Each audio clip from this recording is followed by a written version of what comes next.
Surprise, surprise. I'm back with some more. I'm filling in for Noah this week. I'm kind of doubling up on Crash Course off weeks, but that's fine. Our brother in arms is wounded in the field of battle. Put it that way.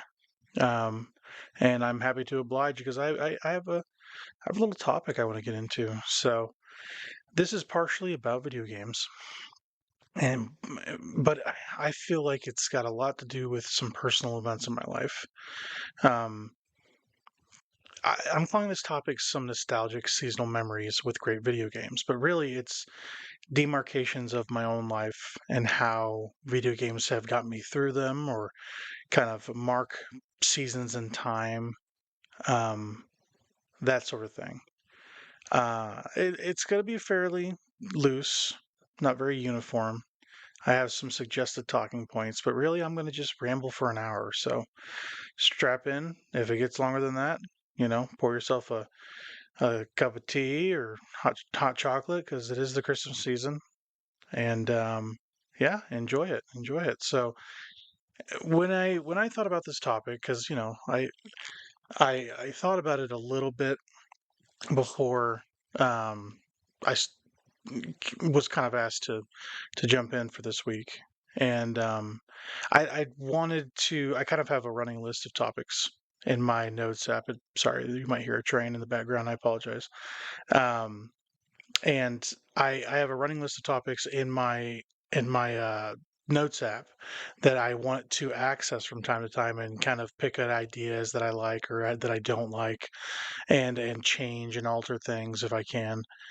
Just stuff that's been on my brain here and there and stuff I want to kind of talk at length about. This is not that in depth of a topic really, but it's basically memories I have, demarcation points in my life with video games and what they mean to me, what some fun things about them. This is really just an anecdotal crash course, a very personal one. So, the first game I want to bring up is birthday related. Death Stranding, and actually, all of Hideo Kojima's games, or a good amount of them, like Metal Gear Solid 5, um, they wish you happy birthday if you give them your birth date in game, or it's going off of some sort of piece of data that you have provided to them. And on the when it reads the system clock that it's your birthday, they will play a specialized cutscene just for that momentous occasion. And I always find that really funny. Um, I was to kind of take you to the moment. I was playing Death Stranding, having some issues with it at the start. I really love that game. I love Death Stranding. It is it is one of the greatest games ever made, in my opinion. Not perfect, not a perfect video game, but in terms of a Zen-like experience, there is you'd be hard pressed to find anything as cohesive and put together on a mechanics front than Death Stranding. Um, for this memory, the thing that jumps into my head is I was having kind of my worst time with the game. I was struggling, and that's kind of what the game is about initially. So, for context, for if you have not played Death Stranding, it is basically a UPS simulator. It's that's a little reductive. I mean, it's very reductive. The game is a lot more than that, but you're delivering packages for people across this great nation of ours that in the game is rendered somewhat like Greenland or Iceland, maybe. It's this kind of Slavic apocalyptic terrain, which is interesting. They say it's the United States of America, but it doesn't really look like any America I've seen. So uh, anyway, you play as Norman Reedus from the Walking Dead franchise, and you have a crossbow. No, you don't. You're not Daryl. You are Sam Porter Bridges, which is a name full of meaning. You are embarking on your journey as a porter, and you are fielding rough terrain, uh, forging forward past muddy water, going over bridges. So, kind of the perfect name for a delivery, a parcelman, so to speak. Uh, but you're just going across the U.S., giving your little packages to people, and making a difference. And it's the it's the kind of it's the routine of the whole thing that I really look back on with fondness. The tough time I had with this game is things are really rough when you start out with your character. There's a lot of things that go into a delivery.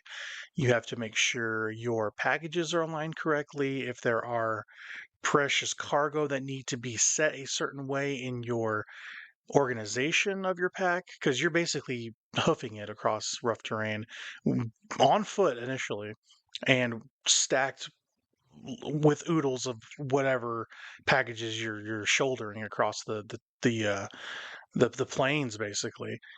And there's some packages that require you to pack them certain ways, and things are governed by their weight, distribution, even where they're located, how they need to be oriented. It's a lot of thought that goes into one delivery.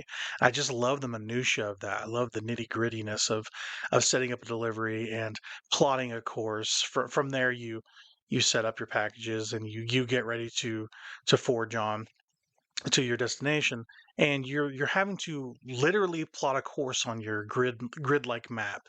You have to kind of read the weather, the terrain. Is it rocky? Are there sightings of these paranormal BT enemies around?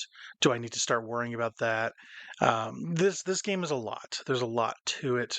There's a lot you have to do in it, to kind of go from place to place. But I love Death Stranding because of the minutia, because of the small things. Um, at this point of the game, I was, like I said, struggling. One of the main reasons is that I hadn't gotten a handle of what it took to go on a delivery for the first time. I didn't know what happens whenever you don't adequately pack, whether you don't have the right shoes, because your shoes wear out if you walk around for too long and do not have a backup pair, for instance. And the little stuff like that, you start to kind of understand as you play, like, oh, if I'm going this far, my shoes aren't going to are going to give out a little bit earlier than if I were to go do this delivery, and I need to shelter the packages because there is this rain that damages the actual boxes, um, over time. And if you don't either have a veil or a covering over them, they will degrade with time as this rain kind of pours and falls on you. And you have the special sprays and energy drinks for your stamina levels, and it's just I just love the nitty grittiness of it. I really love that about Death Stranding. Um, and thinking of this topic, I wanted to do seasonal memories, right? Just nostalgic pieces of my experience playing games, and it's nothing all that spectacular a lot of the time. Some memories are better than others, but this is kind of just a small little tidbit of, like, I like it when a game recognizes that I'm playing it, and I like it when the game pushes back on me and gives me systems to kind of root around in. I just love the way Death Stranding hangs on you as a player. It feels very designed that way. It feels like every piece fits in a certain way to allow for this sort of thinking to happen. I love games that make you think while you're not playing it. So, for instance, where the game is kind of happening in your head almost. I love games like that. Jeff Grubb says this all the time. I love Jeff Grubb. He's ex Games beat writer, kind of a breaking news reporter, works at Giant Bomb now. But he describes games like Obra Dinn or Return of the Obra Dinn or The Case of the Golden Idol as games you play in your head, where you are assessing the situation, remarking on the mechanics therein, and kind of playing it before you actually execute on any plan. And Death Stranding is that 100% to a T. And in my job now, I actually, I think a Death Stranding playthrough is due for me anyway soon because of the new stuff they've added, as well as the sequel coming out. But I relate to Sam in packages and conditions of things because that's really my job. I'm a warehouse coordinator as of now, and I receive packages in. I talk to couriers, truck drivers all day, every day. I have to check on the well-being of a given package, and it's just I really identify with it. And when the game came out, I was not doing that. I was still living at home in Missouri, hadn't gotten married yet, don't have my didn't have my kid at that point. Um, but yeah, Death Stranding evokes so many strong feelings in me, and it wasn't like that initially. It was tough sledding. As you progress, as you play, things get better. You get better equipped to deal with the given situation. You get the ability to use vehicles, like I mentioned, having coverings over your packages if you're going over the terrain. Um, you can the real package delivery starts happening when you have kind of a transit system linked up where you're setting up zip lines from place to place, or slingshots, ramps for your trucks. You build highways as kind of a community effort. That's one of the best things about this game is community. You feel like you are being helped by strangers. And I really like that about it. It feels very Journey-esque that way, or Dark Souls, where you are being helped by random strangers. People will, if you contribute to a public works project like a highway, there are people playing Death Stranding. It's a network-based game in some way where they're contributing to your roads as well and leaving items for you, and really what it is, they're leaving it for them, right?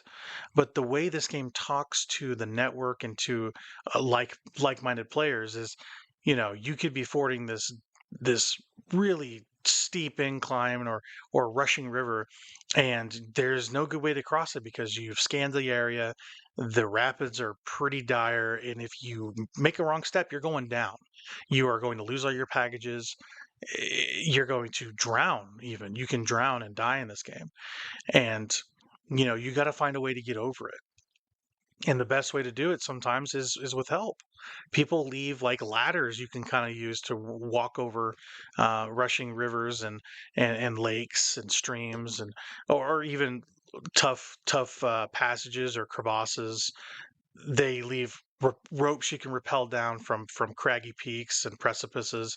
It's a lot of community, a lot of effort, and it feels like that when I'm even working in my job, where it's very like it takes a village to get something to somewhere, and to see what it takes to get into it, and the end result is just satisfying. It is one of the most satisfying loops in any game. And I just like Death Stranding, and I think if you haven't played it, you definitely should. It is an absolute masterpiece.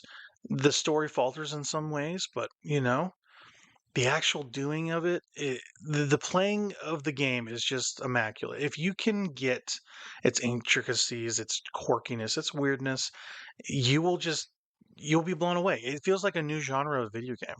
Um, a Strand type game, as Hideo Kojima could say. And that's a little bit up the rear end, if you mind me saying. But I don't know. It feels like a new type of experience that we haven't had before, and I love its uniqueness. And thinking about seasonal memories, I remembered, hey, Hideo Kojima will sing "Happy Birthday" to you if no one else will. So, Death Stranding is an excellent video game, and I'm stoked, so stoked for the second one. So, this next one is not really a great memory for me, and I don't want to get too in the weeds of what happened, but this is kind of a personal hurt, a personal injury that happened to me. I was working at a manufacturing plant as a CNC laser operator. I know, very fancy. And we had this forklift operator who was not skilled at her job, and not good at her job in any way. And she was not being careful. And she was loading my bay with a piece of metal. I think it was 10 gauge metal if you want to get really granular. And And when I'm talking like a slab, it's like it's maybe a 8 foot by, oh, what is that, 12 foot piece where you're loading it onto a bay. Maybe not quite 12, maybe about 10. But you're using this forklift to kind of load the sheet onto your forklift, and then you take it over to the bay, lay it onto the operation machine to feed from the bed into the machine to cut a specific piece that you've programmed into the computer. That's what I used to do for work, and not a fun job, not a good job, but it it taught me a lot of things for sure. But anyway, on this particular day, I've done this multiple times at this point. I was new to the job, but not that new. I knew what I was doing. This was a month before I was supposed to get married. Pretty darn near, maybe a month and a half.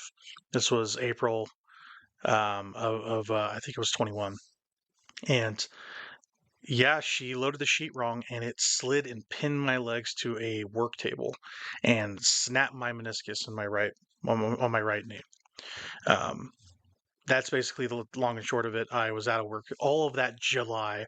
I had surgery July 3rd, and I attended some like July 4th functions, fresh out of surgery, running up and down hills to keep up with the family and in severe amounts of pain and painkillers.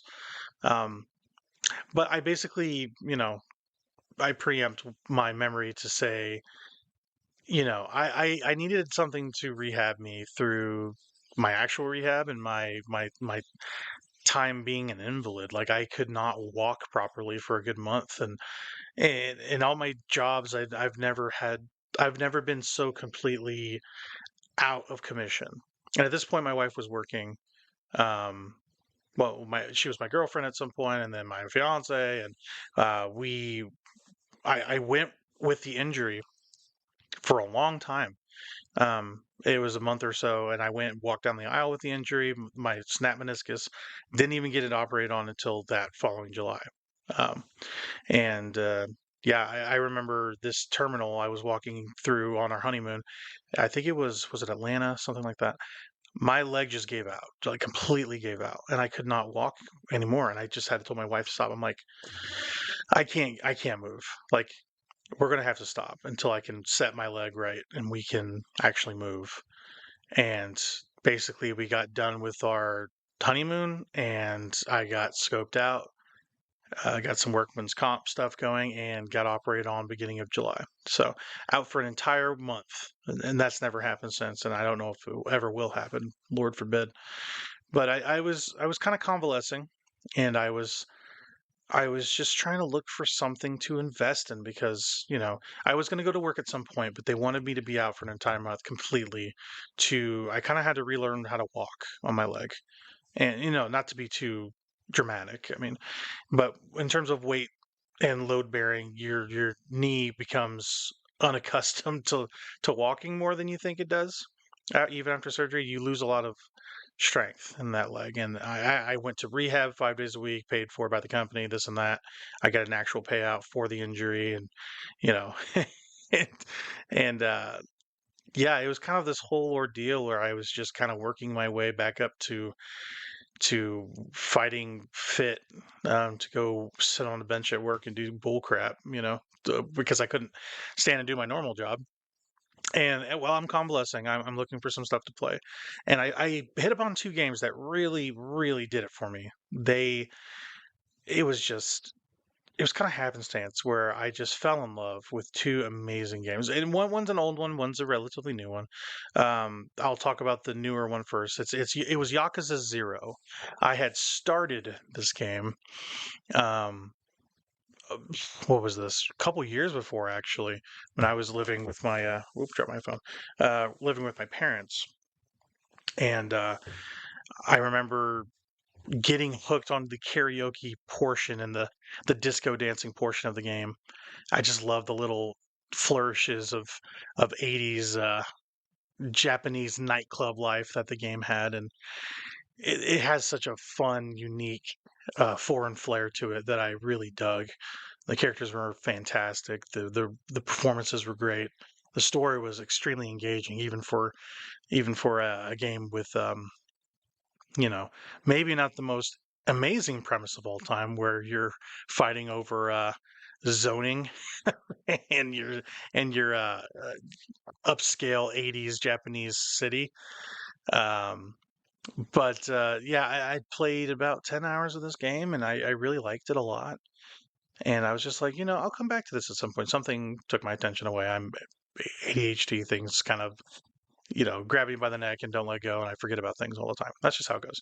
But I picked up Yakuza Zero because I'm like, I want to get into this series. I want to play this. I want to actually finish it. And what I found was just a game that welcomed me with open arms, and it's exactly what I needed.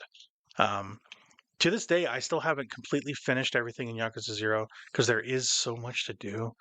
But you know, as the first foray for me in the series, it's perfect, and it was made for series newcomers. Yakuza Zero by Ryuga Gotoku, I think is what the name is of the company. Um, they wanted to make it as a new game to introduce people to the series at large, and it really worked. The games as they ported them from Japan or remade older titles with Kiwami and Kiwami 2 for Yakuza Kiwami 2. They really hit big in the West. And it really was the biggest game that to capture people was Yakuza Like a Dragon, the turn-based game in the series. Every other game besides the last two have been kind of beat 'em up crime epics. Um, very, it's like if Shenmue grew up and was awesome. And Shenmue, as it stands, is not an awesome game. It is a forklift simulator, which, kind of ironic now that I'm talking about this in this memory situation. Um, but yeah, Yakuza Zero, it was kind of an entry into a series for a lot of people. And I think it's the perfect one. It's the best. People think, I mean, like a Dragon, the one with Ichiban Kasuga, um, is considered probably the best in terms of just pure pack a punch sort of thing. You're getting your money for your minute there for sure. Um, but Yakuza Zero, if it's not there, it surpasses it. It has the strongest characters in the series with Majima and uh, oh man, what am I? Dojima as well, or not Dojima? What is his name? Why am I? I'm blanking on the main character's name because it's late and I'm stupid. But the two main characters of the game are just incredible.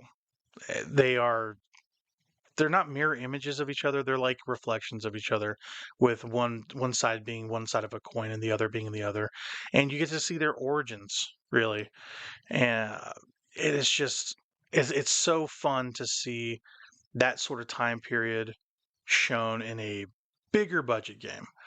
It's a very unique setting, and what sets the Yakuza games apart are that most of the games take place in, if not the same neighborhood of Kamurocho, in the country of Japan. They take place in these same settings, and that makes developing those games a lot quicker and a lot easier for them when they're setting them in the same towns, the same cities, the same with the same characters. So when you build it initially, it might take longer, but if you're just being judicious with your assets and making new experiences with old tech and old systems and old characters and making them fresh and new and vibrant and adding what you need to add, it's a good way to conserve resources and time. And I love that about Yakuza. They don't just throw anything away. They go like, hey, no, this world is living and vibrant. Why would we throw away something good? And I just like that everything is in conversation with the other in terms of a world and a story and characters. Yakuza Zero basically it's a new game. So the original was just Yakuza um, for the PS2, I want to say, and I don't think initially it got very good reviews. As the series went on, they got better and more proficient at storytelling and characters. um, Kiryu, that's his name. Why did I blank on his name? Cosmo Kiryu is the main character, and he's this kind of stoic, pardon the term, badass who it's basically if The Sopranos took place in Japan. Um, You're the dragon of Dojima, and everything you say goes. And if not, a heavy-handed fist will lay people straight. And that's really what happens. You're just clobbering fools, clobbering people, smacking them around. Um, and the fighting system, you use different kind of fighting styles for both characters. Actually, I think there's 3 or 4 fighting styles along with actual weapons that you can use, and it plays like kind of an evolution of like a Streets of Rage or something like that, in a 3D form. It's kind of ludicrous what happens. You're fighting these thugs. Everyone wants to fight Kiryu, and it's never a good idea, but everyone likes to think they can do it. So he entertains them, even though he's kind of a stoic guy. He's like, "All right, man, like your funeral, buddy, but we'll entertain the masses here." And he always just kind of cleans them. He takes them to the cleaners and stuff people's heads in lockers, whatever. Um, it's outrageous the stuff he does in these street fights. Like you're just walking down the road and these heavies kind of see you from like a corner store. You can always see them whenever you're running around. They're like these pockets of thugs kind of hanging out, and if you reach their vicinity, they'll kind of chase you and try to shake you down for some money or some a good fight or two. And they track you down. They're like, "Oh my god, let's get them! Jump them!" And yeah, just taking them down throughout the game is really fun. I really like that about Yakuza. It's just very, very visceral, and you're just smacking people with bicycles and traffic cones and katanas, shock batons. I mean, anything you can get your hands on, Kiryu and Majima are wielding them to their dark ends, and even pointy ends, sharp ends, blunt ends, whatever you want to say. Yakuza is outrageous in the best ways. It's like it's some dissonance in terms of the split of how serious the story is, where it's like this crime mob saga epic, where, compared to like how you're fighting these people, what these side quests are. It's like the most serious thing ever for the main story, and then all the side stuff and all the action in between is just the goofiest thing you can ever imagine. Like you'll be having this really solemn piece of dialogue with like a mentor character who gets killed or whatever. I mean, not to spoil, I'm just kind of raising it as an example.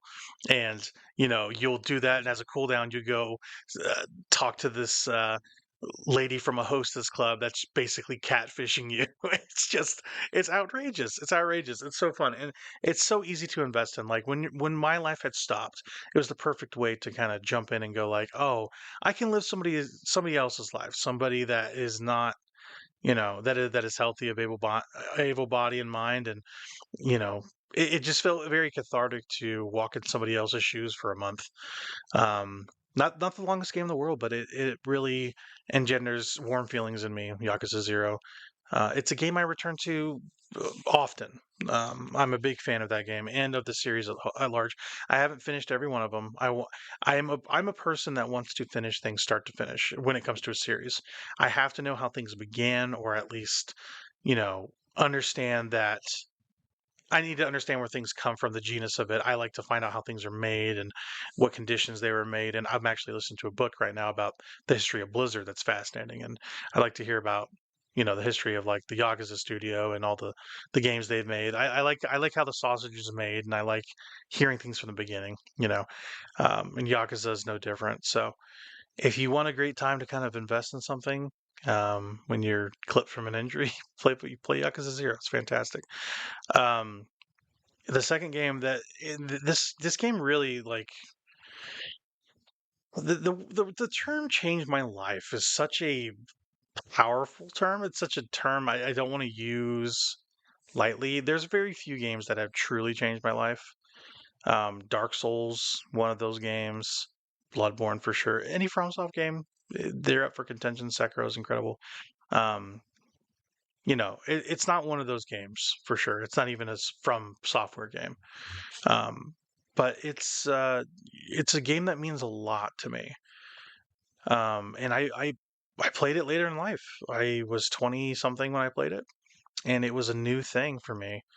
Um, it was Final Fantasy VII, and it was the whole thing of I wanted to invest in a big story, a big a lot of things happening with beloved characters. I just wanted that. I wanted to be connected when I was unconnected, and convalescing with Final Fantasy VII was incredible. Like if you have not played that game, that is a must-play video game. Everybody needs to finish it, play it, touch it, listen to it, whatever. It is the most important thing. Um, I may have played in terms of a RPG. It has touched a lot of aspects of my life and in really good ways. And I don't, like I said, I don't want to. It's a big term to say it changed my life, really, but it made me view games in a different light when it comes to the presentation of games, um, the music, the the characters, the story. I can, even not having played it when it came out, because it came out in '97. I was born '98. I was too young whenever it came out. Pardon me. And I came to it way late. I didn't even have any friends that really played it. I never grew up with people that played a lot of RPGs or even Final Fantasy. I feel like I'm kind of a fish out of water in that way, where I kind of break from the median. I'm not the one that usually plays the Call of Duty, or I play like a Fortnite here occasionally. I'm not playing the popular thing a lot of the time. I feel like I really break from the norm, and I try out weird stuff or stuff that people normally don't play. Final Fantasy VII is a popular game. It is. I mean, it is it's probably the most famous RPG of all time, the JRPG of all time. So it's not like a game that nobody's played, right? But in my circles, I never encountered it in any regard. Honestly, this is a stupid thing to say, and I hate saying it. My first encountering of Cloud was in Kingdom Hearts as a optional. Well, is he optional? I don't think he's optional. He's a boss in the Roman Colosseum, or is it Greek Colosseum? Yeah, Greek Colosseum, in Hercules' world, whatever.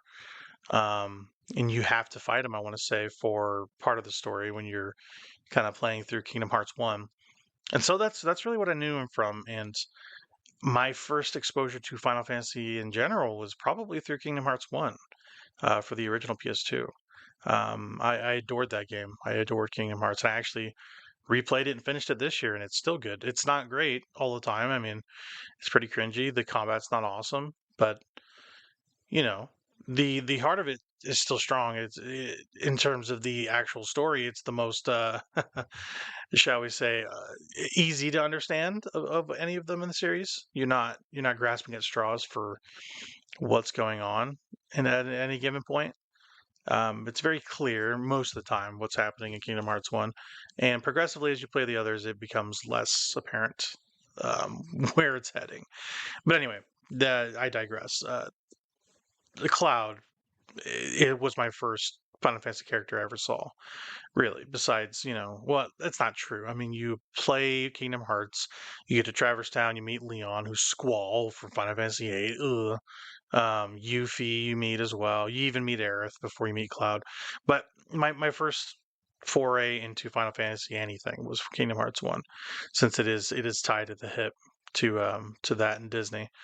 Um, so I never grew up with it, and coming to it in my 20s, I was like, okay, maybe this isn't as good as people say it is, and I was just happy to be wrong. Consistently. Consistently is not the right word. It felt like it was just the right thing I needed at the right time. Um, and I adore Final Fantasy VII, the original. The remakes are different takes on a great idea and a great world and great characters. And in some way, I brought this up in my Silent Hill 2 discussion, my review. It kind of looms largest over its own series, like Silent Hill 2 is to its series, where it's the most popular version of their franchise. And there's a lot of Silent Hill 2 spin-offs, and there's a lot of Final Fantasy 7 spin-offs, and there's even remakes of those games, and there's adaptations. There's a Final Fantasy 7 remake, and then Rebirth that came out this year, and there's Silent Hill 2 and Silent Hill 2 remake, and all the movies that have aped the Silent Hill 2 experience, and the Final Fantasy 7 stuff is just, we're gonna round the bend on that here pretty soon with the third one. Um, but it's just interesting to see how large they loom over their own series. And you hear about 7 for a long time, and you go like, yeah, this game is pretty famous. But why is it so good, right? I think the most impressive part of it is how well it holds up in regards to the music. I think the music is the most important part of that game. Because the visuals, they don't hold up that great. They don't even in the remastered versions. There's like a PC pass people did to it that looks pretty good. Where they're kind of using the battle models as the regular models, which is cool. It's a cool thing to do. But as for the original flavoring and design of the game, um, it was unlike what Final Fantasy had been before. It was this more futuristic spin on the, previously medieval formula of Final Fantasy as a series, and it was kind of like a different take or different step. And every Final Fantasy is a different take. There's no, aside from the spin-offs, there's no direct sequels to any of the games, really. Um, like I said, aside from spin-offs, like there's 13-2 or whatever, 10-2, Lightning Returns, whatever the hell you want to call it. Those are spin-off games. They're not mainline games. They start with their games and then they kind of descend from there into their own series. Um, and it's kind of in a lesser way. That's what happened with like Final Fantasy 15, where they're just making a bunch of DLC and throwing it in the game, where they would have probably been sequels in the early aughts if they put it out. But anyway, I digress there. Final Fantasy 7, the music is just it's incredible. It's probably the soundtrack I listen to the most out of any video game even now. It has aged so gracefully, so beautifully. Um Nobuo Uematsu, he's the best to ever do it. Like, there's a lot of people that make great video game music. He he stays he stays winning. That soundtrack is just fantastic. One Winged Angel might be one of the greatest like musical masterpieces of the era, the time of music history. I am not even being hyperbolic. I think it is fantastic. Um, in talking about it a little bit, he was like, "Yeah, we do all these Final Fantasy concerts." This is Nobuo Uematsu saying this. We do all these Final Fantasy concerts, and the one thing we always do all the time is One Winged Angel, and people just love it. I'm definitely paraphrasing. He would never speak like that, but um, yeah, the music is incredible. It's incredibly listenable, and that's I think the mark of a good piece of video game music is if you're listening to it outside the game, um, on your own time. The Persona games are like this. Final Fantasy is like this. Assassin's Creed, especially 2, is like this as well, where the albums are just they're just eminently listenable. They're great pieces unto themselves. Um, I think even like Cyberpunk can be good, and sometimes The Witcher is great as well. But 7 just nails that. I think that music can set your vibe set the vibe of your game so correctly and so specifically. That is it's like, where they say like smells kind of bring your mind to a place quicker than even sight or taste can. Well, taste and smells are tied together, right? But sight, I guess. It's one of those nostalgic pieces where you listen to it and you get instantly transported into that world. You know, you taste and smell and you go like, I am here now. I understand. I know what Final Fantasy VII is. And if you don't, you get a vibe of it, and you go like, "This is still good music." I think if you played it without it, you'd be like, this is great." The airship theme is just, oh man, so uplifting, so epic, so sweeping. I love jumping into your airship late in the late game, and especially in Disc 2, where you're just flying over the overworld and kind of doing side quests here and there to this amazing orchestra, like bum bum bum bum. Oh my god. It is just it's the best. It's called like the High Wind Rises or something like that is the track. Um but yeah, it's the template for a lot of other games that have tried to ape its stylings, a lot of games that aren't as good even. I Final Fantasy as a series has tried to replicate the success of 7 for years now. Um, and I guess one of the only ways to do it is to remake it, right? And it was in need of a remake for sure. The remasters have been great. Because I played it on PS4 when I played it. Um, the remakes are. I played Final Fantasy VII remake to death this year. That's really a larger conversation about Final Fantasy VII is kind of it changed my life. Where I kind of had a point this year where it was Final Fantasy VII everything all the time. I played portions of the first one again, and even thought about this situation with me kind of getting getting better after a severe work injury. Um, and I watched the movie Advent Children, and um, you know, I watched Dirge of Cerberus playthroughs, and um, oh, there's that other spin-off game. Uh, what's it called? The one with Zack, the PSP one, Final Fantasy VII Crisis Core.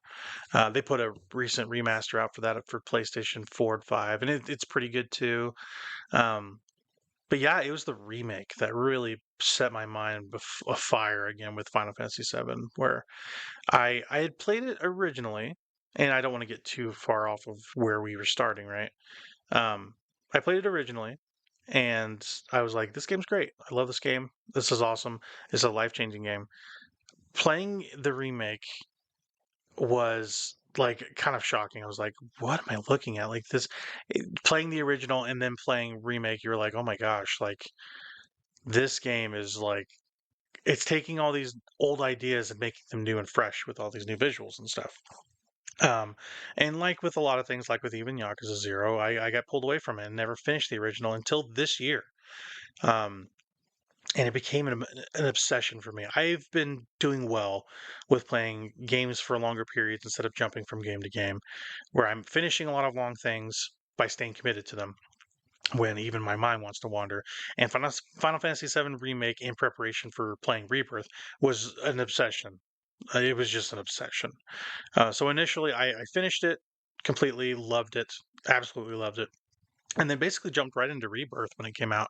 And what was that? February? I think it was February, or maybe it was in March or April. Anyway, it was beginning of the year, and I was like, I loved Rebirth. The ending is a little suspect, but there's a third game coming. I should play through seven again, remake, seven remake, and I platinumed it, and it's one of my favorite things I've ever done in a video game. Just that entire there's a lot of bull crap and backtracking and stuff when it comes to playing the game again, but that was it's a gaming thing I'll treasure forever is playing through Final Fantasy VII, doing everything. Final Fantasy VII Remake. Um, the boss rush at the end of the game is brutal. Oh my gosh, you do these like simulator challenges and you're just oh my gosh, you have to be completely on your stuff to get things done, to fight enemies in a certain way. Your team comp is so important, and that's what I love about the remake and the original is they have new systems, and it's not a turn-based game really, but it's an optional turn-based game. Remake is where it's taking the ideas of the original and spinning them off into a real-time action game while still having the option to go back to the old ways. And I think that kind of dynamic difference for Remake makes it maybe the best combat system I've played in any game. It is like the pinnacle of all Final Fantasy combat systems. Honestly, personally, I maybe not the materia system. I can kind of do without it. It's fine. It's very simple to slot things in and out. If they were to just copy paste that combat on everything, I would just be just completely gobsmacked and enthralled by it. Um, I like Final Fantasy 16, and I'm definitely digressing when I say this, but I don't want to play Devil May Cry. I just don't when I play a Final Fantasy game. I think 7 toes that line between turn-based and real-time perfectly. Um, but it started with the original 7. And the combat is as good as it ever has been. It still holds up. Um, Using all the old summons is great. The Knights of the Round stuff is just epic, and you know once you've seen it for the 30th time, you get like, all right, let's speed this up a little bit. But in the PS4 remasters, or not yeah, they're not remakes. The PS4 remasters, they give you kind of like God mode buttons and invincibility and stuff like that to kind of play the game. And I'm not too good for it. I wanted to finish it, so I finished it doing a couple of those things. It's fine. It's like kind of they're not cheats, but they kind of make the game easier or speed it up or whatever. Um, I guess they are cheats. They're pretty, yeah, they're cheats. Anyway, it's the way I played that game, and I really enjoyed it. So sue me, I guess. Um, but yeah, Final Fantasy VII, the original, was just from the story to each character, and they even fixed the localization in the PS4 version. It's just a special world with special characters inhabiting it, and I liked being able to access that at my lowest, you know. Um, and yeah, that's really that memory for me. And that's a large portion of this podcast, honestly. I have a ton more, but I'm only going to get into a couple of them for sure because I don't want to go over too long. But yeah, as for significant moments, there's that. And if we want to talk seasonal memories, there's a lot of those I have, not just life events. I think of Halloween. There's a lot of Halloween games I loved. I even played Silent Hill 2 remake kind of over the Halloween season. That was perfect. The best Halloween game, I think, and it's something we did not bring up in our discussion on the Stick Trip podcast that I regret not bringing up because it is the best Halloween game, is Bloodborne. Bloodborne's fantastic. This isn't a specific memory, but it's just when I think of Halloween and I think of nostalgic seasonal times, I think of Bloodborne. For that time and place, it's just perfect. That is a perfect video game. It's the only game I have tattooed on my body. I have the hunter's mark on my left forearm, and one of these days I'm going to add to it. I think, and I think it's going to be more Bloodborne stuff because I adore everything about it. It's so good I don't even really want to talk about it. I just take my word for it and play it. This is a perfect video game. There is not okay. It's imperfect, right? But its imperfections make it good too. I think the one thing I think they could do is remaster it or remake it. They should do those. A lot of people need to play that game. That is the one game that Sony's basically left untouched. They remake The Last of Us 3 times, 2 times, whatever. Update games that are basically brand new, like The Last of Us Part 2 and Horizon Zero Dawn and its sequel. And Bloodborne is languishing on 30 frames per second on the PS4 for Pete's sake. So Sony, get in there. I know it's a FromSoft thing. You don't have complete control over it, but yeah, for the Halloween season, Bloodborne is just it's the best FromSoft game. Come at me. I really don't care. Every time I try to put another game over it, it just I can't. I try my best. Sekiro would probably be my second in that regard, but Bloodborne is just amazing. The worst thing about it are the blood vials. You got to farm for blood vials, and it sucks. No one likes doing it. If they say they do, they're lying. That's really the only issue I have with that game, really. It's the perfect length, it's the perfect story, perfect world, amazing weapons. It's fantastic combat system where you are attacked and you kind of have this rally back system where every time you get hit, you have a time to recover some health that you had taken from you. And it's just that push and pull. It makes it aggressive. I love that about it. It's the one thing they changed in the game where they went like, we need to have people be aggressive and for them to kind of fight for something, and making it. And Miyazaki was like, yeah, we have to add this rally. Um, that's not how exactly that was shook out, but in discussions, they came upon that as a system and a mechanic, and it makes that game so engaging because of it. That rally system and that the quick dodges instead of the shield block. Yeah, I don't even want to get into the story. Bloodborne has one of the best stories in any video game, and that's an issue with FromSoft games for people where they can't decipher the story or don't want to spend time listening or paying attention to item descriptions or whatever. Bloodborne is a little bit more straightforward on that department, but still obtuse in the ways that you want it for a FromSoft game. It's not blatant like a Sekiro or even an Elden Ring is in some ways. It feels like it has that air of mystery in some ways still. Bloodborne's immaculate for the Halloween season. Um, I have some other Halloween games. I'm not going to get into it. I feel like Bloodborne is the pinnacle, so why not just talk about the best? Um, since we're on the topic of seasons, Thanksgiving. Um, this is not a Thanksgiving game, but it's a game I had fond memories of, playing on the holiday. It was Super Mario Odyssey. I want to say it had come out that October, and this was the launch of the Switch year. I got Breath of the Wild that year with the game. Of course, it's not packed in. They want you to buy the game, right? So I bought that and a Switch pretty close to launch. I think it was April when the game or the system came out in March. I want to say. So I was pretty quick on getting a Switch, and I remember Super Mario Odyssey was coming out, and one of my best friends, Caleb, who used to work with me back in Missouri, Lambert's Cafe actually, home of the Throwed Rolls. Rep that, shout out. Um, Wanted to play Super Mario Odyssey, and he wanted to get it as soon as it came out, but he wasn't able to because he was working that day. I think in like the restaurant's gift shop because it's like a tourist trap, whatever. And I was like, sure, I'll get it for you. I mean, it's late October. I'm not doing anything. I was off that day, I think. So I went to the store and bought 2 copies of Super Mario Odyssey, and yeah, took it straight to him, and we played it for like an hour together, and we just talked and experienced the opening hours, you know, playing it. And it was just magical. It was a magical time in the fall season.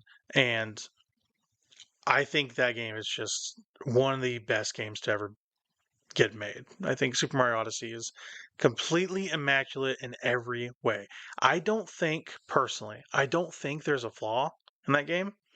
I've looked. I've played this game like 3 or 4 times.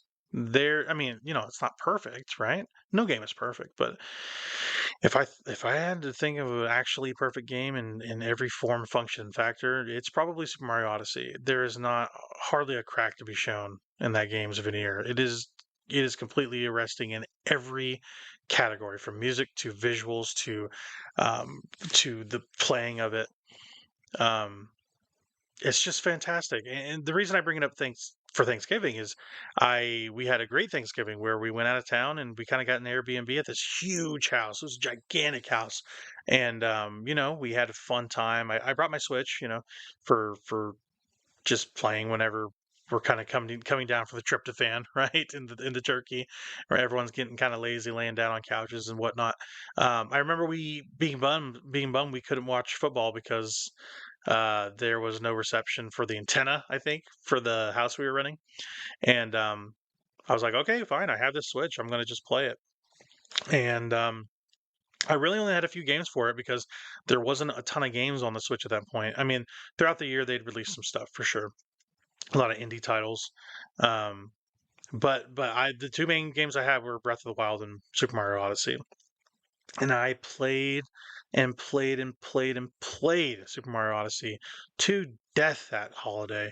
I just laid down until the battery ran out. I just laid down on the couch and just played. I got almost every moon, not in one sitting or anything, but um, in the playing of it, I made tons and tons of progress in my time with it on that specific holiday. And I just every time I think of Thanksgiving, I go like, man, Super Mario Odyssey, that is just such a good game. Um, I this is a funny memory too. I the same night I was in such a good mood for playing Super Mario Odyssey all day because that's what that game will do. It will just put you in a fantastic mood because it's so uplifting and so fun and so empowering. You're just like I can just take on the world because Mario's an incredible character to control in this game. Um, just buttery smooth in every facet of playing it. Um, and I offered to do the Thanksgiving dishes. I was like, yeah, I'll take over, whatever. I've been in a good mood all day. I'll just do this. Blew through that while listening to Bill Burr's Monday morning podcast and then went straight back to and it was a mouthful of dishes too. I have a huge family, so it was all 10 of my siblings plus, well, 9 of my siblings, including myself, so that's 10. All 9 of my siblings, my parents, aunts and uncles, grandparents, everyone had a plate and I watched every one of them. I was eagerly looking forward to finishing or to playing more of Mario Odyssey while I did that, um, or after I did that as kind of a reward. And yeah, it's warm feelings. I love Thanksgiving with my family specifically. They're not. I don't have anything against my wife's family. I don't. They're great. Um, but my family is very welcoming, very loving, and having having something to look forward to, and when everyone's kind of lazy after a huge meal and fun camaraderie. Mario Odyssey was the perfect thing for what ailed my aching stomach. So that's what I think of when I think of Thanksgiving, Super Mario Odyssey. So the big holiday for everybody is Christmas, right? I mean, for most people, unless you're Jewish, probably. I am not, so I got Christmas, and we get Christmas every year, dang near. Um, and yeah, they still keep doing those Christmases, right? Um, but yeah, the best Christmas I ever had revolved around video games for sure. I got an Xbox 360 for Christmas. I think it was 2010. Yeah, 2010. Because the game in question that I played the most on it was Madden NFL 11. And Madden's a kind of up and down. Um, pretty hit or miss these days. I enjoy them from time to time. I'd never buy new ever. But this was the time where I feel like it was at its peak. From '09 to like 2012 was Madden NFL's like crowning achievement. There's so much good stuff in that game. But to get into the memory of it, I we we we didn't know what was going to happen that holiday. We were in a good place as a family financially. We had just had my little brother recently. My mom did. I think that year we had him. He's a little kid. He was like a month or two old, I think, at that point. And yeah, we were kind of it was kind of baby fever at an all-time high. Everyone was hanging out with this newborn, and uh, we were like, okay, well, that baby was expensive to have, so what are we going to get for Christmas, sort of thing, the impatient kid thing. And we were like, okay, I don't know what to expect, but hopefully it's good. And it turned out to be like the best Christmas ever. My dad, I don't know how he did it, what he did. Our Xbox, we had an Xbox 360 already. This would have been our second one. We had a launch model that just was pre-owned and it wasn't great. But we played it to death. We played so much original Xbox. It had even the HDD on it, like the drive you can take off of it. Um, and we just played it to death. We just played it to absolute death, to the point where the disk drive was not coming out. So we had to have this secret knock on the top of the console to get it to open and close. And it's some late night sessions playing video games. I had to be very quiet about doing that with my disc-based games. Well, while I played downstairs in the basement and everybody was asleep. Um, yeah, we had a 360. Something happened with it, and we couldn't use it anymore. It was heartbreaking. We we got gifted a PS2, which I don't really want to get into because it's not a memory of a holiday or anything. But we've been playing that and playing old versions of Madden. We played Madden '08 on it pretty consistently. Had some great times with that. That's probably my favorite Madden, just period, is Madden '08 because of all the stuff you can do in it. Um, but yeah, we were unsure what was going to happen that holiday because of the new baby, and we're like, okay, how's this going to shake out? I guess we're going to just see how it goes. And there were rumors that mom and dad had bought a big gift for us, and us boys were like, okay. And we had no idea. We were completely shocked when it was the last present of the day. Um, I remember it came with Madden NFL 11 and Fight Night Round 4, I think it was. And we had old 360 games already, but we hadn't been able to play them for a amount of time, and our parents knew that it kind of went out, so they went out and got us the S model, I think, from GameStop, where it was a pre-owned. But it's just a better model, than the old one. It didn't even have a button you could depress for power on and off. It was like this. Ba-doop. I even have that S version in my house now. That not the same exact console. Can't remember what we did with it. I think I sold it at some point. I probably shouldn't have. I would have kept it. Um, now anyway. But yeah, we we basically everything was cleaned up. We were done. And my dad did the whole like, oh, you got one more gift sort of thing that dads love to do. I think of A Christmas Story when this happens. He gives him the Red Rider at the end of the festivities, and he's like, oh, I think the holiday's over, and he's like, oh, turns out it's not. Um, we open up controllers separately, and we go like, what is this? And we didn't want to get our hopes up because you know we were like, oh, they just had a kid. We're not going to ask for too much, right? We're just going to kind of shake it out. And up to that point, it had been a great um, Christmas. I think I got my first phone that year, and um, my first real smartphone that year. It was a Droid. I remember that. Every time you boot up, it would go Droid, which was really sick. I wish I had an old Droid. That'd be awesome. Um, but I digress. Anyway, a lot of good stuff that year. But the cream of the crop was the Xbox, and everything was done. We opened them up, all the controllers. We were like, "Oh my God, are we going to get an Xbox 360 again?" And turned out we did. And that year, I think my uncle was there. Um, it's a little backstory. He this is before he was married. They don't join us as much for holidays for one reason or another. They like to, you know, say they're busy, whatever. I don't want to hold it against them or anything like that. They got their own things going on for sure. But this is the point where he was a bachelor and he was not doing much. So he had slept in while we opened presents or something, and then he came in last. And I think he might have even gone in on the Xbox too. I don't even know. Um, but I no, he I think he actually helped buy Madden, the actual game.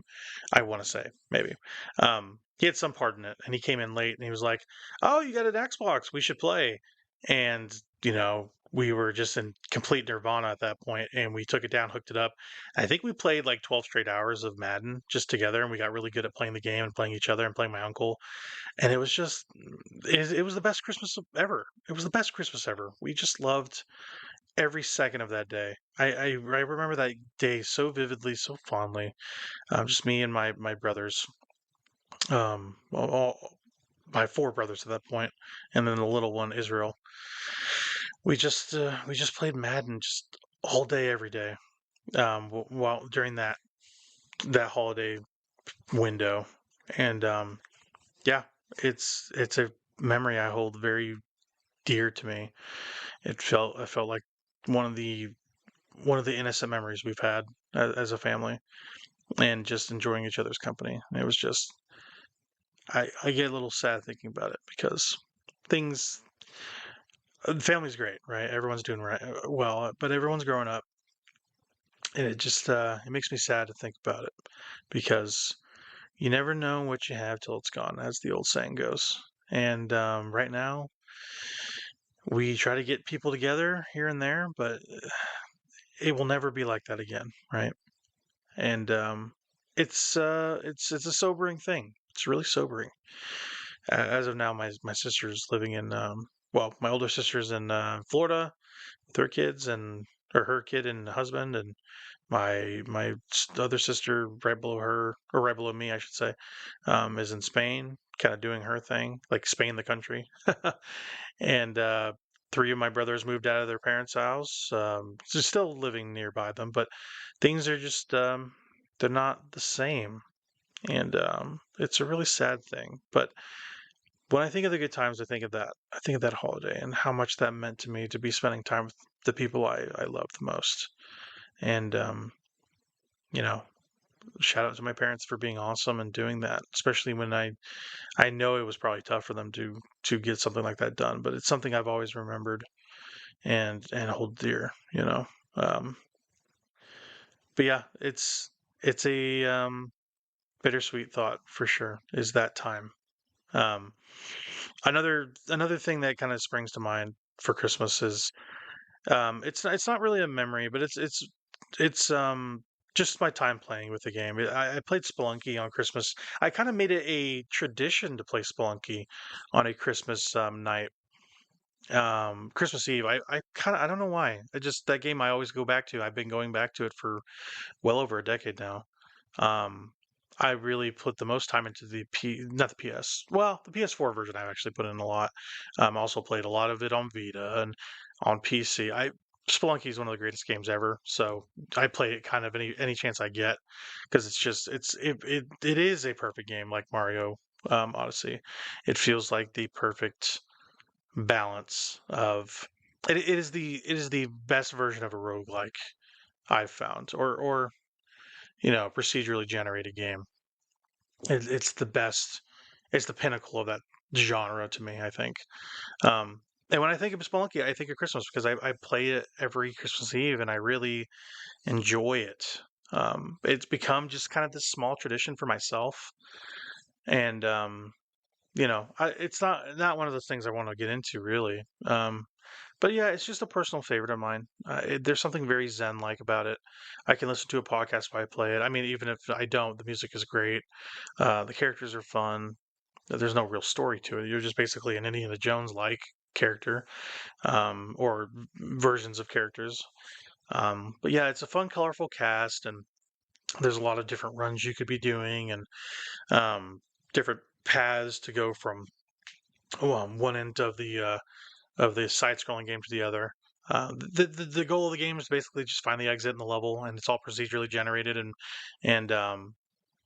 every run is different. You're going to see like items all the time, when it comes to getting things from run to run, and you'll open up shortcuts along the way to make your run a little bit quicker, a little bit easier. Um, but yeah, not to get too much into Spelunky, I just think it's a perfect game. It's really, it's on pretty much anything. I when I think of Christmas, I think of that because I just, with Spelunky, I like sinking into a familiar thing, and that's really the top of the pile for me. Whenever I think of a game, whenever I don't want to play just anything, and I just want to play something I'm comfortable with, it's always Spelunky. It feels like that. Um, there's some other games like that too, but that one specifically, Creature in the Well is kind of like this too, which is kind of random. But Spelunky even more so. I kind of reach for it when I'm unsatisfied with other things. Um, some other Christmas bangers really. Um, well, at least one for sure is Spider-Man Miles Morales. It's like the best encapsulation of the holiday in a video game form. It takes place during Christmas time, and you're even the beginning of the game. One of the biggest set pieces is you're kind of fighting the Rhino, the villain, the Rhino, throughout this shopping mall in this chase sequence, during the holiday season. And it's there's something about swinging around in snowy New York that really does it for me. Um, the story is just fantastic. I think it is the best Spider-Man game, pound for pound. It's just long enough, it has just the right amount of things to do, whereas the Spider-Man 1 and even its sequel 2 are kind of bloated from end to end. I prefer Spider-Man 1's story over 2, but I think Miles Morales trumps both in pretty much every category. I think the the character of Miles Morales is stronger than even Peter is in both games. Well, the first, I have a lot of problems with how they've handled Spider-Man 1 going forward, from the original release, with the whole face swapping thing with John Bubniak, and it's not something I'll get into here. But anyway, the Miles Morales stuff has been great. Um, as they introduced him, and he's kind of become like the Spider-Man for this new generation, I've found, which is really cool. I grew up with Peter Parker. I grew up with the Tobey Maguire Spider-Man type movies, and that first game felt the most akin to that sort of flavor of Raimi Spider-Man that I loved, from the costumes to the music and the story being very resonant, and like Spider-Man 2 and 1, and even parts of 3 with the Raimi movies, and in conversation with the first Spider-Man Insomniac game. But yeah, it feels inspired by like Into the Spider-Verse. Miles Morales does, with the character, and the themes being very similar, of course, because you're using the same characters in the same IP, so it's going to be relatively similar, right? But yeah, if I was going to tell anybody to reach for a game during Christmas, it'd probably be this one. Um, it's on PS4, PS5, PC. I want to say. I heard it runs really well on Steam Deck, which is exciting to me because I'm looking to get a Steam Deck at some point. And like I said, for the Christmas season, I always reach for it. Um, I like platinuming video games, which means getting everything in a game on this kind of trophy record version, and you kind of get this platinum trophy count in your trophy log for PlayStation, and I own the Miles Morales trophy in that, the platinum trophy for that, saying I did pretty darn near everything. And there's that PS4 version kind of winking and nodding at me, going, "Hey, it's Christmas time, buddy. Do you want to play me again?" I'm like, "No, I got other stuff I need to play, but you just hang out there. Wear something little skimpy, and we'll come and talk to you again." So, Christmas games, there's not a lot of them. There's not a lot of games that really do the holiday justice. But I think this one does it more than well. It does it pretty perfectly, I think. It's great vibes. It's fantastic playing game in every regard. I think it's just the best, one of the best superhero games ever. I think it might be. It's like right there with Arkham City. I think it's Batman Arkham City. That is. I think Miles Morales really does it right. Um, but yeah, that's kind of like the seasonal stuff when it comes to holidays that I think about. Um, there's a couple more I want to get into for sure. I don't want to speak too much at length about every one of them, but there's one that I really want to get to. So I'll try to keep this as brief as I can because I'm already over an hour, and I said I didn't want to be. But things happen, right? This is the crash course. We are crashing on our dune buggy here, and yeah, that's basically the Christmas season for me when it comes to video games. When I think about it, those are the things I kind of reach to during this holiday season. One of the most significant parts of my life has been my relationship with my wife. It's probably the most uh, coincidental and um, amazing things that's happened to me. There's a lot of good that's come out of my relationship with my wife.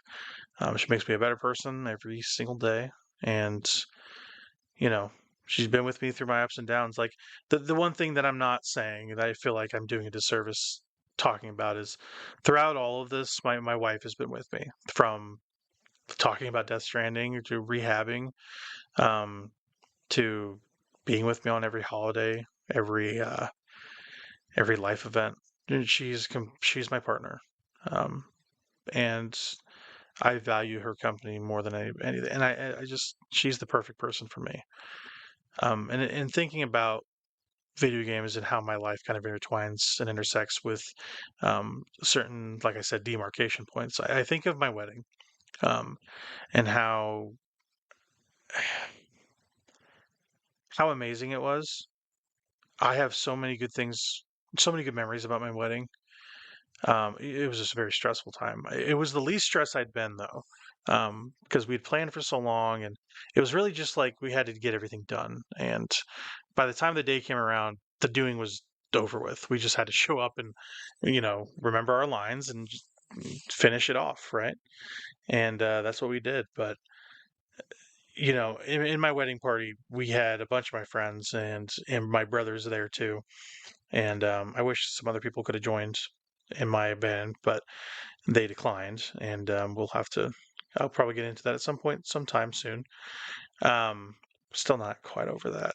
Um, it's a little personal, but yeah, I one of the best memories I had was at my wedding, um, playing Smash Brothers while we waited to have me walk down the aisle with my wife and get married. You know, um, it felt like the culmination of my life experiences and it dovetailed beautifully into really just like a complete cultural moment for me. What I mean by that is it felt like every person, people from every walk of life, joined me on that day, and the people that I held closest, my brothers Justice and Honor, and my brother-in-law Ben, um, and my best man Noah, who's actually running this whole thing with me, Adam and Zach, everybody that was involved, through every walk of my life, they were the most important people to me. They are the most important people to me in a familial status, I should say. Um, and it felt like kind of like the culmination of our camaraderie as a kind of band together throughout that week when we played Smash Brothers. I think I brought an old Wii that I kind of had laying around, and had this kind of busted copy of Smash Brothers Melee, or not Melee, Brawl, that barely ran and skipped around a bunch. And Brawl's not awesome. It's a fine game. Um, it's really a talking point, though. I just wanted to talk about my wedding, really. So this is kind of my way to talk about it in a video game sense. Um, we all played Smash Brothers Brawl together, and we basically played it up until we had to get our stuff on and go down the aisle and wait for the procession to happen. Um, and I just have really fond memories of that day. And every time I think about it, I just think of all of us up there in the loft of our venue, you know, and in various states of undress, kind of relaxing and playing a video game. together. And I think we have some old pictures that I need to look at and reminisce upon of us playing that at that time. And it was just a special, special time. Happiest moments of my life right there. Um, not everything's perfect on your wedding day. The caterers were late, and the pictures took too long. We took too many of them, but the people were all there, and they all had to be there, and they were meant to be there. And that culmination of, like I said, our camaraderie was really it's really a touchstone for me when I look at those pictures and I go like, yes, that's the time where I was like, yeah, we're gonna do this thing together, because when you get married, it takes a village. We're not doing it alone, right? And everyone is you're beholden to everybody and accountable to everybody witnessing. And everyone agrees with you that hey, we are okay with this happening, this marriage, and we're gonna keep you accountable, right? And they kept me accountable that day, and they continue to, every one of them. So that's Smash Brothers Brawl. It's not really about a video game, I guess. But when I think of my wedding, it brings to mind that moment. Um, Couple more. I'm almost done. There's not a lot left. I want to keep it as brief as possible, but this is a recent one from this year. New Year's. When I think of New Year's, recently, this has kind of become a new memory. Is Baldur's Gate 3, and how much I completely fell head over heels for it. Um, I have zero fondness for the Baldur's Gate series at large. I had not played the first and second one really through. I tried to in preparation for three, but turns out it doesn't really matter. So I'm not a person to really start in the middle of a franchise or even at the end of it with a new thing. Like for instance, I wanted to play Pikmin, so I started with Pikmin 1, and I haven't finished any of them because I don't really like Pikmin 1. I know that is a crime. Noah's going to yell at me, whatever. Um, but basically, I like seeing the beginning of things. Um, and the exception to that rule was Baldur's Gate 3. I was just like, you know what? I'm going to play this game. People have been talking to me about it. It kind of took my friend group by storm. Multiple people were just like, you need to play this game. Like, I am playing this game. This is my fourth playthrough. I'm playing with people. I've put 90 hours into it already. I'm like, yeah, I'll get to it. It was like a holiday sale, I think, Baldur's Gate. It was like Christmas week I bought it. And I was like, yeah, we'll try it out. I mean, this is a C RPG. I mean, it is a computer RPG, so it's pretty dense in systems and conversation. And you know, I when they try to modify those games for console, there's mixed success for sure. They're getting better at it, but there's a lot of like radial menus and a lot of cursoring around with your thumbsticks. It's not great a lot of the time, but I think Baldur's Gate 3 impressed me because of how seamless it was from one to the other. A very mechanics dense game being dropped into a different control scheme and it working as seamlessly as it did is kind of shocking to me. They kind of hotkey everything to the triggers and the bumpers, um, and they kind of keep it as simple as they can. Um, Playing it. But the most amazing things about this game is all the things you can do in it, and that's what shocked me in playing it. So Christmas week I bought it. I kind of dabbled with it. It was New Year's night though, New Year's Eve, I should say. I really, really got into it. I was just like, I think I rang in the new year literally playing it. We don't we do the whole 10:30 thing because we're old people. We're not old people, but we're old people where we are going to bed at 10:30 or saying goodnight to each other at 10:30 because we got a kid and we have, you know, we're like avocados when it comes to being up late anymore. Um, my wife more than me. I've started to go to bed a lot earlier. As I say this, it's 12:37 a.m. on a Friday, but that's neither here nor there. Okay, don't judge me. Um, but for New Year's night, she usually goes to bed early, and I go to bed early too. There was one year we were sick with COVID, and we were both hanging out at my first apartment, and we were just sicker than dogs, so sick. I don't think I've ever been that sick. Maybe the second time I got COVID, I was sicker then. Um, but yeah, we just vegged out and watched Grey's Anatomy all New Year's. So, um, anyway, we've made it a habit to just not not be a part of being up late You know, I don't have to hang out until 12:01 or 12 o'clock. Like it just there's no reason for it. But anyway, everybody had gone to bed at that point. The dogs had gone to bed, the baby's gone to bed, my wife went to bed. We had our New Year's kiss at like 10:30, which was great. And I was like, okay, I'm gonna go kiss virtual people. I booted up Baldur's Gate 3, and I started romancing Lae'zel, and the rest was history. Um, but anyway, Baldur's Gate 3. From that time on, I just was completely enraptured by it. This year, it was the first big game I finished this year. Um, and in our categories, spoiler alert, it's going to be my old game of the year. Games I never finished in the year they came out. That if I had finished them, they would have been game of the year. So that's my old game of the year. It's a little giant bomb nugget for you. More giant bomb, the better, right? Um, but yeah, Baldur's Gate 3. Every character is just so well done, so completely developed. They're just like actual just people. They just feel like people would act in a video game world. It's amazing. Every party member is so memorable. Aside from maybe Will, no one likes Will. He's got a cool like backstory. Will does, but he's just I don't know what about it is. I don't think anybody like people like Will because they're thirsty or whatever. But like as a character, I think he's pretty milk toast. So, which is weird because he's one of the most visually interesting characters in the party. But I found I didn't use him that much. You know, I honestly used a lot. I used kind of like the later NPCs more than him. Not Minsk as much, but like Jaheira I used a lot instead of Will. My party was Lae'zel, Bazel actually. She's the best. But people give her a bad rap because she's like she's she's a bitch. That's the best way to put it. She's not nice, you know. She is pretty domineering. But if you get to know her, she would love to subjugate you. So I let her subjugate me, and I basically married the frog lady in the video game. You don't marry people, right? But Bazel and me, we're hanging out forever. I think yeah, I was a tiefling, and yeah, my character's name was Balius Cole. It's a very tiefling name, like coal, like fire, brimstone, whatever. Um, but yeah, my party consisted of her for sure.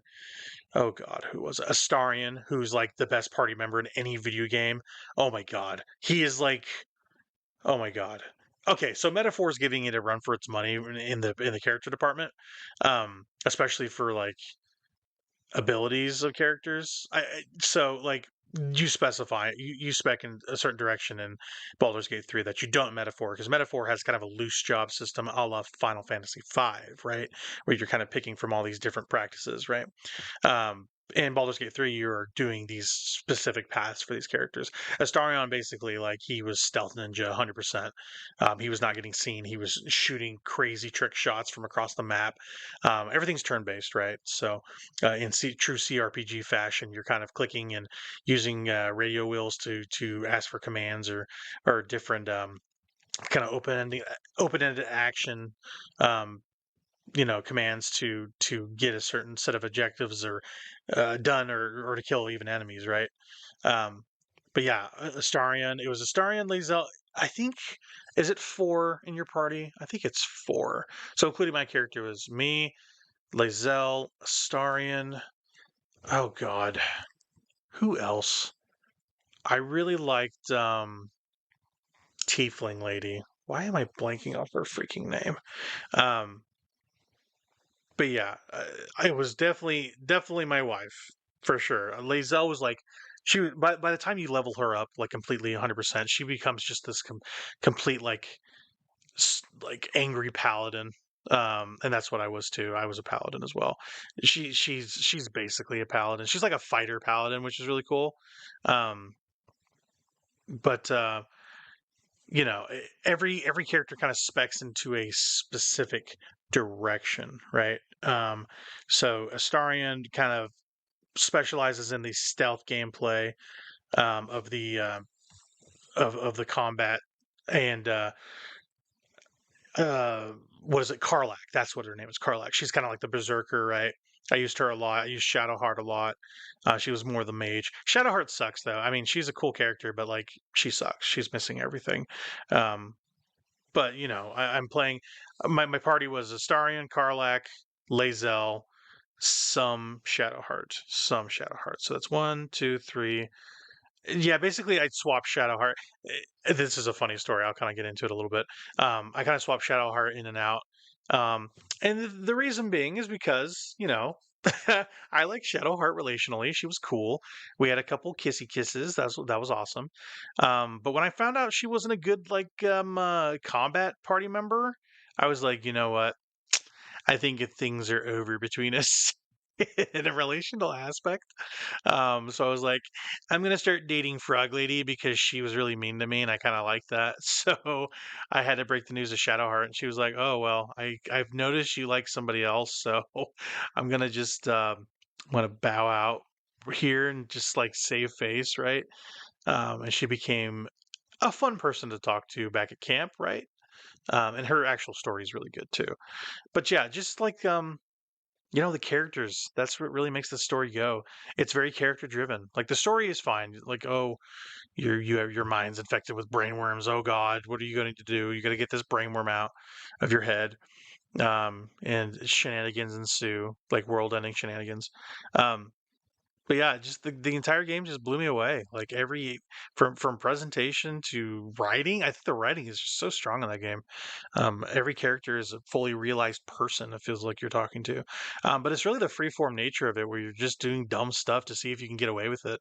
If you pass a check and they make it happen, you can do some wild stuff. Like I remember basically dodging this entire goblin camp in Act One, um, and I had to convince somebody that didn't see me, I want to say, and I rolled really well, I want to say. And this person's like, "Hey," and they went to talk to me, like, "You're not supposed to be here," because if you get far enough in the camp away, they will just attack you on sight. But at some point, people were like talking to you, and you like asserted your dominance over them with this like special mark you get in the game, and that felt real good because I'm like, "Oh, I'm just gonna walk in here and hang out with people," this goblin band, right? Um, but yeah, there's just like a lot of like random stuff you can do. The systems in that game are always um, falling on top of one another. Um, a lot of good, lot of good things you can do in that game. Barrels, pretty powerful, I will say. Baldur's Gate 3, just yeah. When I think of New Year's, I think of just playing a fantastic video game. And that was this past year. I'm kind of I don't I don't know what this New Year's will bring me. Probably Persona 3 Reload, probably. I had never finished Persona 3, so full disclosure, I am I mean, so I've started Persona 3 Reload, but not really. I put like an hour into it. That might be the New Year's game for me this year because I'm going to finish up a lot of smaller stuff. Right. But yeah, as for New Year's, that's really what I had going on for that. And the most important thing for nostalgic seasonal memories with great video games is was the birth of my daughter. Um, It was a tough, tough, tough time. And I know this is going to be recorded for posterity, so I don't want to get too in depth with it because there was a lot of heavy things happening. A lot of postpartum trouble with my wife, and the delivery was traumatic and rough. And we had some complications with her, and she had to spend the NICU, some time in the NICU for like a better part of a week. And I was working a job I hated and wasn't doing very well at because of lack of sleep, because of a pregnant wife, and yeah, we went in on Valentine's Day, February, a couple years ago, pretty much. That's crazy. It's almost been a couple years now. Anyway, it was kind of a confluence of things that happened all at once. We it was kind of crazy how it all shook out. It was really a Lord thing for sure. Like everything kind of happened, boom, boom, boom, where um, it was Valentine's Day, right? I think what was this? Was this before? Okay, no, this was the week after we had moved into this new house, right? At this point, my wife was like pretty much ready to go. Like she's like, "This kid can come any day. That's great." I mean, since she was limited in movement, getting around, whatever, she hung out at her mom's house a lot to kind of get out of the way for me to move. We kind of got this house pretty short notice, and we're like, okay, we're gonna start moving. So I moved Super Bowl weekend of 20, what was that, 22, 23, whatever it was. Um, and moved us all in by myself in my sedan. I moved everything with my little car, aside from some furniture, which I rented a U-Haul for. Brought it all to the house. Something told me I needed to unpack everything. Again, another thing I think from up on high. I was just like, you know what? I moved all this stuff in here. Maybe I should unpack. Turns out that was the best thing I could have done because after Super Bowl week and on Valentine's Day, we went to the hospital to have a kid. These people were like, "Yeah, you're gonna have a kid. Strap in." I was like, "Oh God." She was a little bit early too. She was a couple weeks early, I think. Yeah, her due date was not until late February at that point. And we were like, "Okay, I hope everything's okay, right?" It's one of those things like you never had you'd only had this one experience being a dad, right?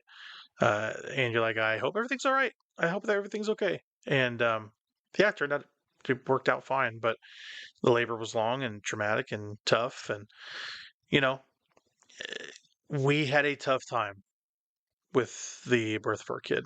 It was a huge adjustment. There's a lot of things that are glamorous about being a parent.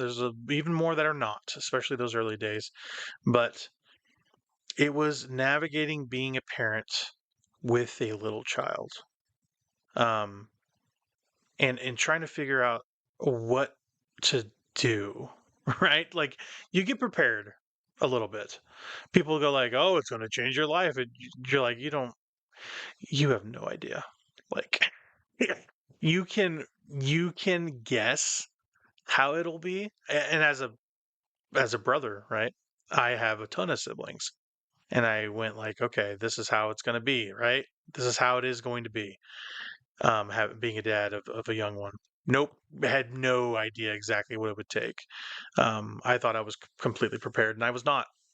My hubris really was. I hosted myself up by my own petard, shall we say, and fell into my own trap of my own making. And my foot went so far in my mouth it busted out of the back of my head because that was a tough, tough time in my life where we were dealing with a kid who was purple crying, and if you don't know what that is, ask your doctor. And she had colic, and it was tough because she wasn't diagnosed, but we kind of had to just go like, yeah, she's got colic because nothing we do is going to calm her down, sort of thing. So I was kind of dealing with a lot, and my wife was healing up from a very tough labor, and we were all as a family kind of out of sorts, and we kind of had not to be because we had a kid.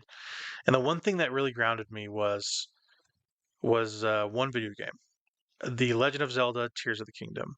It was it could not have been more perfect timing. And I don't want to get choked up when I say this. I needed that game like I needed breath. Um, that game is so important to me.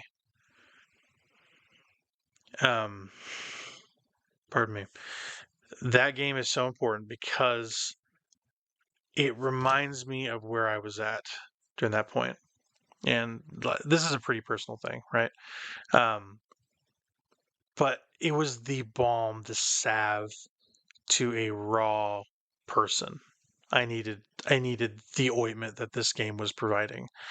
Um, I played 90 hours of this game almost exclusively with a kid on my chest. Um, Feeding her, changing her, loving on her, waking up with her, playing this game in the wee hours of the morning and the late nights at night. Um, I played this game as much as I possibly could, and I needed that. I needed an escape in some way, not bodily, but mentally, um, from the difficulties of this particular, experience. And I personally now, looking back on it, it's easy to say this not confronted with it, right? I would not change a thing. because it taught me how to be a parent under duress, right? In a truncated, quick way where you're like, okay, things have changed immediately. You need to do things this way. Um, and not everyone's a perfect parent, right? But you start learning pretty quick what you need to do. And a kid can't tell you, but you get good at guessing very quickly. And it's not a perfect science, right? But you start listening for different cries and intonations, and you start being able to think ahead a little bit. And a lot of that was kind of initiation. I felt like I was being initiated right into the dad club all of a sudden. And I mean, it wasn't all of a sudden, it was 10 months in the making, right? Pretty much 9 months in the making. um, but actually being confronted with it and going like, oh god, I need to get my stuff together. And kind of having to throw together just my thoughts about how to deal with it. um, I would not change it. And I needed something to kind of help me on the come down for it, because it's a taxing thing. It is a job. Being a parent is a job. It's a job I love. And in some ways it's gotten easier, some ways it's gotten harder. Not as hard as that. Um, with a kid being so independent, so living so carefree, and even able to talk to you now, which is bananas. It's a different sort of thing you're dealing with day to day, where you you want something done, and this child that you have made doesn't want to do what you say. And it's a different phase we're living right now. It's she's all over the place, climbing on the couch and getting new teeth, and saying words and dada and mama and good night, and asking questions from time to time. And yeah, it's far cry from how this was. But you know this whole exercise is to kind of reflect on kind of how I got here, right?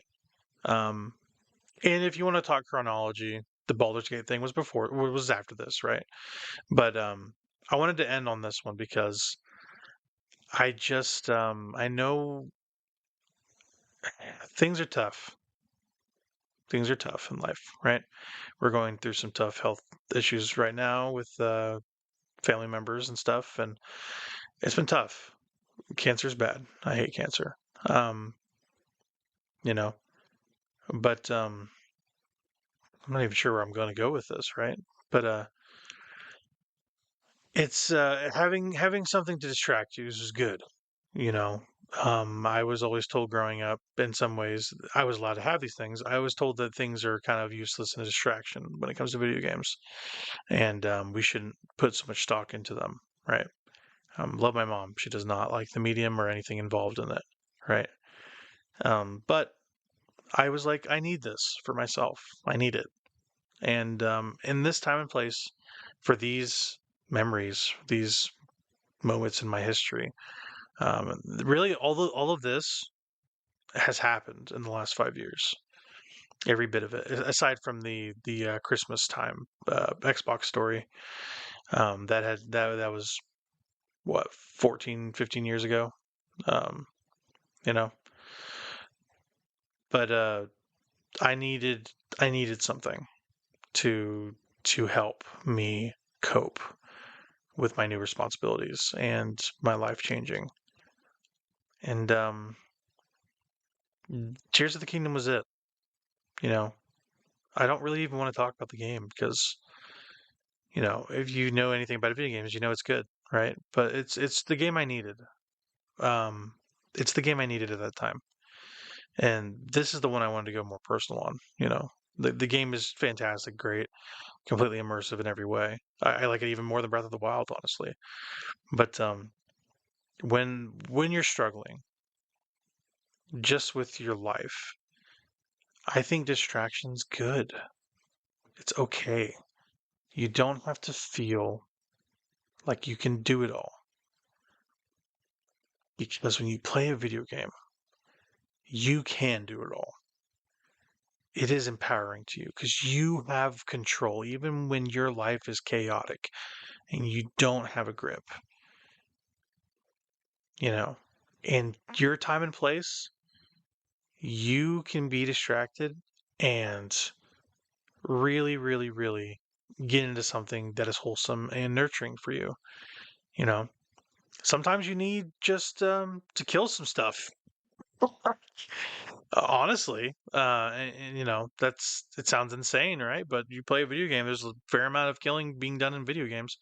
Um, Virtual opponents, they distract you, and exploring this interesting cave in say Zelda, that's that'll divert your attention, and you'll focus on your efforts there, right? Delivering packages in Death Stranding, cathartic and tough, and you know, it's kind of trials and tribulations within it, and within every aspect of our life. But you know, people say that diversion entertainment isn't as important as, you know, people sometimes think it is. Um, I agree that, you know, everything has its time and place, but some people just need distraction from life. They need the escape, and I think video games do that better than anything. I have dealt with so much hardship by getting lost in a world I can control, and I think that's a healthy way to live your life. You know, live your life through the good, through the bad, through the ugly, but have something to more you. Have your family, have your, you know, diversions, have your hobbies. The people that tell you that it's not important, don't listen to them. Okay? It's important to you. You do it. You enjoy your time, because time is a currency we are always running out of. Always. And we never, ever, ever have enough of it. Every time, all time we have is precious, right? It's the time you spend, you know, it's completely up to you how you spend any second of your day. Devote yourself to things that lift you up and edify you and give you rest and peace. Because I think in a chaotic, ever shifting world with an unsure political climate, things happen. Things change, people change, situations change, hardships come up. Have that thing you can run to dock your ship.